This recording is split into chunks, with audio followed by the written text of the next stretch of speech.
السلام عليكم ورحمة الله وبركاته. ازيكم يا حبايبي، عاملين ايه؟ معاكم ايمان من قناة ايمان شانل.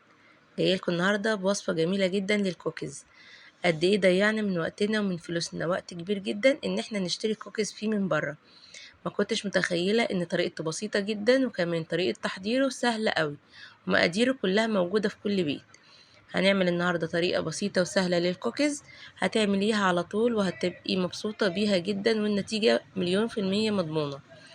بس يا ريت قبل ما نبدأ مع بعض الفيديو نعرف المقادير بتاعة الكوكيز. لو عجبك الفيديو ما تنسيش تحطي لايك، ولو لسه ما اشتركتيش في القناة اشتركي وفعلي الجرس على الكل علشان يوصلك اي فيديو جديد اعمله. تعالوا مع بعض ندخل على المقادير. في البداية هنا معايا نص كوباية من السكر البني، وهقولك على بديله واحنا شغالين. كمان معايا نص كوباية من الزبدة، مسيحاها وموصلاها لدرجة اللون الذهبي الغامقة شوية. هنقلب السكر البني كده في الزبدة لحد ما السكر تقريبا يدوب. ولو لقيتي اي كتل كده في السكر البني ممكن تطلعيها او تفضلي وراها لحد ما تدوب تماما في الزبدة. ما تسيبيهاش غير وهي دايبة علشان ما تفضلش متكلسة في الكوكيز بتاعك. هضيف كمان بيضة بدرجة حرارة المطبخ. طبعا ادام ضفنا بيض يبقى لازم نحط اي منكهات. هضيف كده رشة بسيطة من الفانيليا، وانا هنا استخدمت الفانيليا السايلة. ممكن انت تستخدمي الفانيليا البودر عادي جدا. وبديل السكر البني زي ما قلتلك، انت لو ما عندكيش سكر بني ما توقفيش الوصفة وتعملي بيه الموجود عندك. بديله ان احنا بنحط نص كوباية السكر عليها معلقة صغيرة من العسل الاسود، بيتحول معاكي لسكر بني عادي جدا. وكمان لو ما عندكيش سكر بني اعملي الوصفة بسكر ابيض، مفيش مشكلة. بعد بقى ما دوبنا المكونات السائلة بننزل عليها بالمكونات الجافة. ضفت هنا في البولة حوالي كوباية كبيرة من الدقيق منخول كويس جدا، وكمان عليهم معلقة من النشا. النشا بيخلي الطبقة الخارجية بتاعة الكوكيز تبقى كراست او يعني تكون مقرمشة، لكن بتحافظ برضو في نفس الوقت. ما تزوديش عن معلقة علشان ما ينشفش الكوكيز من جوه. بقلب بقى الكوباية كده كويس جدا. انا في الوصفة دي وفي المقادير دي هضيف كوبايتين الا معلقة من الدقيق. طبعا المعلقة اللي انا شلتها من الدقيق دي هي اللي حطيت بدلها معلقة النشا. بنزل بقى في الكوباية التانية على المكونات تدريجيا، ما بحطهاش كده مرة واحدة، لان طبعا الدقيق بيختلف من بعضه. فممكن المقادير دي تاخد معاكي من كوبايتين الا ربع لكوبايتين كاملين من الدقيق. ففي الكوباية التانية بننزل تدريجيا لحد ما نشوف كده الخليط بتاعنا هيتماسك مع بعضه امتى. وزي ما احنا شايفين نزلنا بالكوباية التانية كده تدريجيا. نزلت الأول بنصها، وكمان بقلب كويس الكوكيز. لو لقيتيه ناعم زي ما هو واضح قدامك في الفيديو بتكملي بقية الكوباية التانية. وزي ما قلتلك الكوباية دي أو الكوبايتين، معيار الدقيق كان كوبايتين وشلنا منهم معلقة كبيرة لأن احنا حاطين مكانهم معلقة من النشا. ضفت عليهم كده معلقة صغيرة ممسوحة من البيكنج باودر. بقلب كده كويس جدا لحد ما المكونات بتاعتي كلها تختفي وتبدأ عجينة الكوكيز تظهر معانا. احنا عايزين نوصل لعجينة تكون ما بتشققش. اكورها في ايديا كده والاقيها بتديني كورة ناعمة ما بتشققش معايا. زي ما انت شايفة كده بتضغطي عليها ضغطة بسيطة. لو لقيتيها ما بتشققش يبقى هو كده المقدار مظبوط معاكي. لحد هنا مقدار الكوكيز خلص ومكونات الكوكيز خلص. لو انت بقى حابة تضيفي شوكولاتة زي ما انا عملت كده، ده حاجة اختيارية.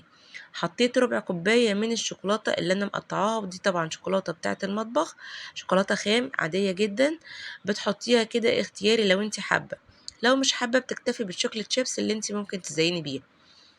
بعد كده بقى بنروح جايبين الصاج اللي هنخبزه فيها، وبنكور الكوكيز كده كور صغيرة تكون بحجم ليمونة.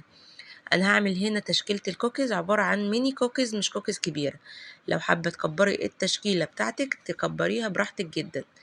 بس عايزة اقولك ان الحجم دوت كان خطير جدا، وخصوصا بقى لو انت هتعملي الوصفة دي لولادك في المدارس بتبقى شكلها حلو قوي. وكمان الطفل بياخد قطعة ما يعني بيكملها على بعضها، ما بيحتاجش ان هو يسيب منها. بشكل بقى الكوكيز بتاعتي كده الكور صغيرة، وطبعا بسيب مسافة علشان الكوكيز بيفرد شوية في الخبز. هي دي الكمية اللي طلعت معانا من الكوكيز، ما شاء الله طلعت كمية كويسة جدا. بس لو انت حابة تضاعفي الكمية طبعا بتضاعفي المقادير. هنا بقى معايا ربع كوباية صغيرة من الشوكليت شيبس، وده كمان الحجم الصغير من الشوكليت شيبس. بوزع بقى الشوكليت شيبس على الكوكيز. وممكن كمان في طريقة تانية ان انت تاخدي الكوكاية نفسها وتحطيها في قلب الشوكليت شيبس وبعدين ترجعيها على الصاج تاني، بس انا حبيت احط في بايديا كده، وانت ممكن بقى تعملي الطريقة اللي تريحك. وطبعا واحنا بنحط الشوكليت شيبس على الكوكاية بتحاولي تفرديها او تديها ضغطة بسيطة كده علشان ما تبقاش عالية معاكي من جوه لما تيجي تستوي. هنوزع بقى كل الشوكليت شيبس على الكوكيز لحد ما الكمية بتاعتك تخلص. واحنا بقى بنوزع في الشوكليت كده هقولك ازاي طريقة التسوية. طبعا قبل ما ندخل الكوكيز في الفرن نكون مسخنين الفرن قبلها ب10 دقايق، وبعد كده نحطه في الرف الأوسط. درجة حرارة الفرن تكون متوسطة، يعني مش هادية ومش عالية، بتبقى على درجة حرارة 160 أو 180. أول ما الفرن يسخن معاكي بعد 10 دقايق بتدخلي الكوكيز في الرف الأوسط، وبمجرد ما ياخد معاكي لون دهبي من تحت بتطلعي الكوكيز، ما بتخلوش ياخد لون دهبي من فوق خالص. طبعا اول ما بيطلع معاك الكوكيز بيبقى طري من بره ومن جوه، فانتي بتسيبيه كده في المطبخ لحد ما يشد معاكي. وده شكله بعد ما طلع معانا. وعايزه اقولك بقى ان طعمه تحفه جدا، احلى مليون مره من اللي احنا بنشتريه من بره. بيبقى طعم الزبده كده واضح فيه، بتبقي مستخدمه فيه زبده طعمها حلو، وكمان كميه السكر بتبقي انتي متحكمه فيها. عايزه اقولك ان كميه السكر اللي انا حطيتها في المقدار دوت، طعم الكوكيز فيها كان متوازن جدا، وما كانش مسكر زياده عن اللزوم ولا كان دلع زياده عن اللزوم. التزمي بالسكر، بمقدار السكر هيطلع معاكي طعم الكوكيز حلو جدا، وهيظهر معاكي طعم الزبده. وطبعا بنحافظ على الكوكيز ان احنا بنحطه في علبة صاج، وبنكون حاطين تحتيه ورقة زبدة، وبنقفل عليه وبنخليه في مكان جيد التهوية. وبس كده، وبكده يكون الفيديو بتاعنا النهاردة خلص. اتمنى يا رب يكون الفيديو عجبكم، ولو عجبكم الفيديو ما تنسوش تحطوا لايك، ولو لسه ما اشتركتوش في القناة اشتركوا وفعلوا الجرس على الكل يوصلك اي فيديو جديد اعمله. واتمنى تكون الوصفة بتاعتنا النهاردة عجبتكم وتطبقوها، واشوفكم في فيديو جديد ومع الف